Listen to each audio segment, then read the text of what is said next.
Spot admission 2026 যিবোৰ ভাইটি ভণ্টিৰ first merit list second merit লিষ্টত বা ফাৰ্ষ্ট ৰাউণ্ড ছেকেণ্ড ৰাউণ্ডত নাম অহা নাই সেইবোৰ ষ্টুডেণ্টে ক'ত কি কৰিব লাগিব স্পট এডমিশ্যনৰ কাৰণে ৱেইট কৰিব লাগিব। হেল্ল' এভৰিৱান, এই ভিডিঅ'টোত সকলোকে স্বাগতম জনাইছোঁ। যিবোৰ ভাইটি ভণ্টিৰ এতিয়ালৈকে কোনো মেৰিট লিষ্টতে নাম অহা নাই ইউ জি এডমিশ্যনৰ বাবে ফাৰ্ষ্ট এণ্ড ছেকেণ্ড, তোমালোকলৈ প্লিজ বিনম্ৰ অনুৰোধ যে এই ভিডিঅ'টো ফুল্লি চাবা, কিয়নো কেইটামান কথা যিকেইটা তোমালোকেও কমেণ্ট কৰিছা, তোমালোকেও কুৱেশ্যন ৰেজ কৰিছা আৰু সেইকেইটা ৰিপ্লাই লগতে মোৰ দুটা ছাজেশ্যন, যিটো ছাজেশ্যনত তোমালোকক এডমিশ্যন ল'বলৈ সহায় কৰিব, তোমালোকৰ এডমিশ্যন ইজিলি হৈ যাব। ফাৰ্ষ্ট অফ অল কথা যে যিবোৰ ষ্টুডেণ্টৰ first merit list second merit লিষ্টত নাম অহা নাই, তোমালোকৰ এডমিশ্যন 15th of June 2026 তাৰিখে হ'বলৈ গৈ আছে। Means spot admission. তোমালোকে ফিজিকেলি যাব লাগিব আৰু সেই ফিজিকেলি গৈ তোমালোকে ৰখিব লাগিব, হায়েষ্টৰ পৰা লয়েষ্টলৈকে মাতিব আৰু তোমাৰ তাৰে পিছত হায়েষ্টৰ পৰা লয়েষ্ট পাৰ্চেণ্টলৈকে যাব আৰু তাৰে পিছত যদি তোমাৰ নাম বা তোমাৰ পাৰ্চেণ্টেজ তাতে আহে দেন তোমাৰ এডমিশ্যন হ'ব। আৰু ফিজিকেলি এতিয়া এটা কুৱেশ্যন যে দাদা মই সমৰ্থ পৰ্টেলত এপ্লাই কৰা নাই, মই স্পট এডমিশ্যনত ল'ব পাৰিম নে নাই? ন', তুমি এপ্লাই কৰা হ'ব লাগিব। যিকোনো ষ্টুডেণ্ট সমৰ্থ পৰ্টেলত এপ্লাই কৰা হ'লেহে স্পট এডমিশ্যনত ল'ব পাৰিব। আৰু স্পট এডমিশ্যনৰ ৰুলছটো কেনেকুৱা মই কমেণ্টবোৰৰ এনচাৰ দিম, সকলোৱে কথাখিনি শুনিবা, ক্লিয়াৰ হৈ যাব।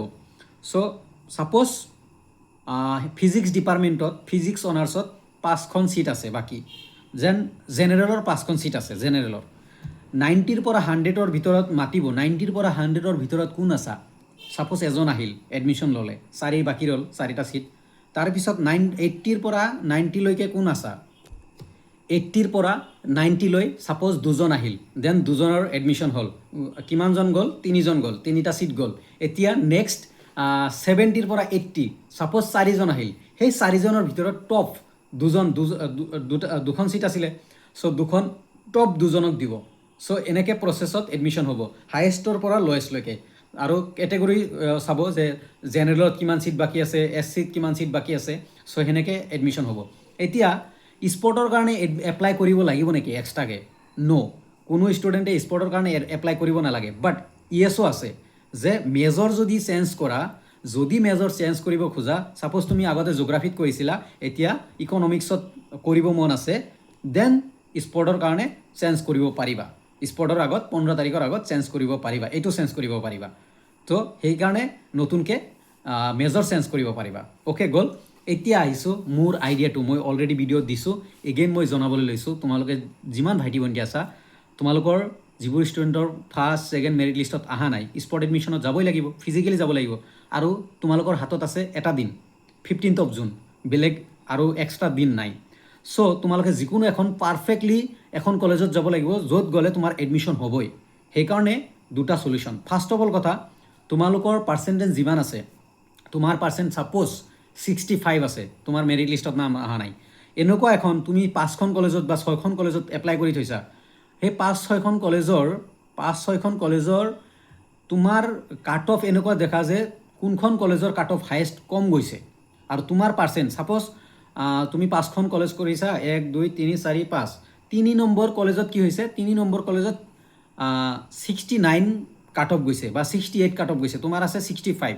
দেন সেইখন কলেজত সেইখন কলেজত যাবলৈ চেষ্টা কৰা, বা সেইখন কলেজত তুমি যোনখন মেজৰত ল'ব মন, সেইখন কলেজত সেই মেজৰত কিমান ছিট আছে আগতীয়াকৈ জানিবলৈ চেষ্টা কৰা। কিয়নো যদি আগতে জানা, ছাপ'জ তুমি বি বৰুৱা কলেজ বাদ দিছোঁ, তুমি এম চি কলেজত ল'ব মন, মাধৱ চৌধুৰী কলেজত ল'ব মন ফিজিক্স ডিপাৰ্টমেণ্টত।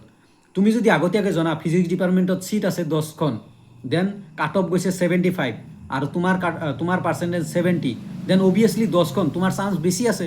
চ' তুমি সেইখন কলেজত যোৱা, বেলেগ চাৰিখনতকৈ better option.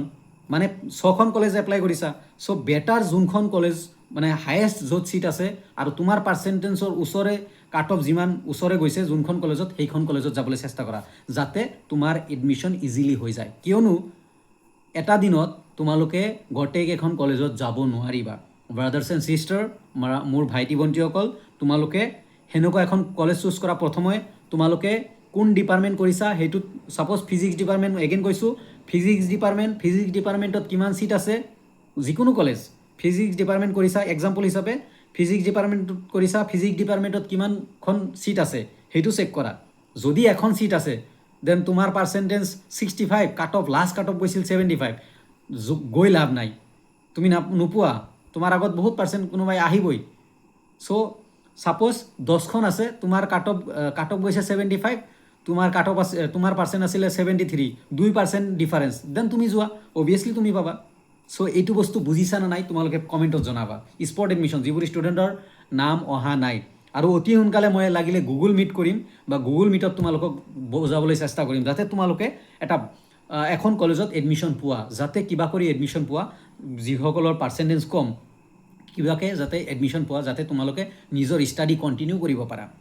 Okay, so' first of all তোমালোকে তোমাৰ percent and last cut off percent, second merit লিষ্টৰ কাট অফ পাৰ্চেণ্ট কিমান গৈছে আৰু তোমাৰ পাৰ্চেণ্ট কিমান, সেইটো ডিফাৰেঞ্চ চোৱা। আৰু যোনখন ডিপাৰ্টমেণ্টত ল'ব মন সেইখন ডিপাৰ্টমেণ্টত কিমান ছিট আছে সেইটো ডাটাটো কলেজ অথৰিটিৰ পৰা নাইবা টিচাৰৰ পৰা নাইবা কলেজৰ ষ্টুডেণ্ট, প্ৰেজেণ্ট ষ্টুডেণ্ট, বৰ্তমান ছিনিয়ৰ তোমালোকৰ, সিহঁতৰ পৰা জানিবলৈ চেষ্টা কৰা, নাইবা কলেজ ষ্টুডেণ্ট ইউনিয়নৰ পৰা জানিবলৈ চেষ্টা কৰা যে কিমান ছিট বাকী আছে। চ' এইটো এটা হ'ল মানে মই যিখিনি জানো ইয়াতকৈ বেষ্ট ৱে হ'ব নোৱাৰে, আৰু এই কথাখিনি কোনেও কোৱা নাই আজিলৈকে যে এনেকৈ কৰিব পাৰি। এনেকৈ যদি তোমালোকে যোৱা, এই ষ্টেপত যদি যোৱা, দেন বেষ্ট এখন কলেজ, তোমাৰ প্ৰবাবিলিটি য'ত হায়েষ্ট আছে তাতে তুমি গৈ পাবা। এণ্ড তোমাৰ হাতত এদিন আছে, এদিনত সেইখন কলেজত যদি যোৱা অভিয়াছলি তোমাৰ হোৱাৰ চান্স বেছি থাকিব। চ' এইখিনি আছিল স্পট এডমিশ্যন। যদি আৰু কিবা ডাউট আছে মোক জনাবা, মই জনাবলৈ চেষ্টা কৰিম। তথাপিও 2-এটা ডাউট মই লৈছোঁ ইয়াৰ পৰা, যিহেতু মই ভিডিঅ' দিছিলোঁ। ইয়াতে বহুত ষ্টুডেণ্টে কৈছে মেজৰ ৰিগাৰ্ডিং, যদি মেজৰ চেঞ্জ কৰিব লাগে দেন তুমি এপ্লাই কৰিব লাগিব নতুনকৈ স্পট এডমিশ্যনত কৰিব লাগিব। আৰু এটা কথা যে তুমি যদি ক'ৰবা এখন বেলেগ কলেজত এডমিশ্যন লৈছা, ফাৰ্ষ্ট মেৰিট বা ছেকেণ্ড মেৰিট লিষ্টত এডমিশ্যন লৈছা, তুমি স্পট এডমিশ্যনত বেলেগত ল'ব খোজা, দেন তুমি প্ৰথমৰ পৰা উইথড্ৰ কৰিব লাগিব। প্ৰথম যোনখন কলেজত লৈছিলা সেইখন কলেজৰ পৰা উইথড্ৰ ল'ব লাগিব স্পট এডমিশ্যনৰ কাৰণে, নতুন এখন কলেজত ল'বলৈ। এইটো চবৰ কাৰণে এপ্লিকেবল। তুমি আগতে উইথড্ৰ কৰিব লাগিব, তাৰপিছতহে বেলেগত একচেপ্ট কৰিব পাৰিবা, বেলেগ স্পটত যাই তুমি বেলেগ কলেজত ল'ব পাৰিবা। তাৰেপিছত কি নিব লাগিব, ডকুমেণ্টছ কি নিব লাগিব, স্পট এডমিশ্যনত ডকুমেণ্টছ কি নিব লাগিব, তোমাৰ সমৰ্থ পৰ্টেল এপ্লিকেশ্যন ফৰ্ম, তোমাৰ মাৰ্কশ্বিট, এডমিট কাৰ্ড, HSLCৰ এডমিট কাৰ্ড, তোমাৰ ইনকাম চাৰ্টিফিকেট বা ৰেচন কাৰ্ড, যিখিনি ডকুমেণ্টছ এডমিশ্যনৰ পাৰ্পাছত লাগে। তাৰপিছত তোমাৰ সমৰ্থ পৰ্টেলৰ এপ্লিকেশ্যন ফৰ্ম ক'লোঁ, তাৰপিছত মাৰ্কশ্বিট, 12ৰ মাৰ্কশ্বিট, যদি পাছ চাৰ্টিফিকেট আছে পাছ চাৰ্টিফিকেট, তাৰেপিছত তোমাৰ ফটো লৈ যাবা, 2 কপি ফটো লৈ যাবা। তাৰেপিছত কাষ্ট চাৰ্টিফিকেট, যদি কাষ্টৰ হোৱা কাষ্ট চাৰ্টিফিকেট, যদি গেপ আছে গেপ চাৰ্টিফিকেট নটাৰীৰ পৰা বনাই ল'বা, আৰু ration card, income certificate. Okay, আৰু যদি EWS ইউজ কৰিছা, EWS আছে, EWS লৈ যাব পাৰা। এইখিনি আছিল ৰিগাৰ্ডিং স্পট এডমিশ্যন। মই চেষ্টা কৰিছোঁ তোমালোকৰ বাবে বেষ্ট টু বেষ্ট কথা ক'বলৈ, বেষ্ট টু বেষ্ট ইনফৰমেশ্যন দিবলৈ, বা যিমানখিনি মোৰ থ্ৰু দি হয় তোমালোকলৈ হেল্প কৰিবলৈ। চ' আৰু যদি কিবা ডাউট আছে নিশ্চয় কমেণ্ট কৰিবা, মই নিশ্চয় তোমালোকক ৰিপ্লাই কৰিবলৈ চেষ্টা কৰিম।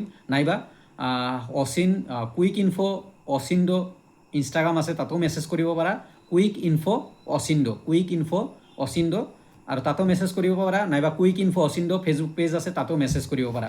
ধন্যবাদ। ভিডিঅ'টো পাৰিলে লাইক কমেণ্ট শ্বেয়াৰ কৰিবা, ছাবস্ক্ৰাইব কৰি ৰাখিবা, আৰু প্লিজ ফ্ৰেণ্ডছবোৰক শ্বেয়াৰ কৰিবা, যাতে সকলোৱে কথাখিনি গম পায়, সকলোৰে যাতে হেল্প হয়। ধন্যবাদ।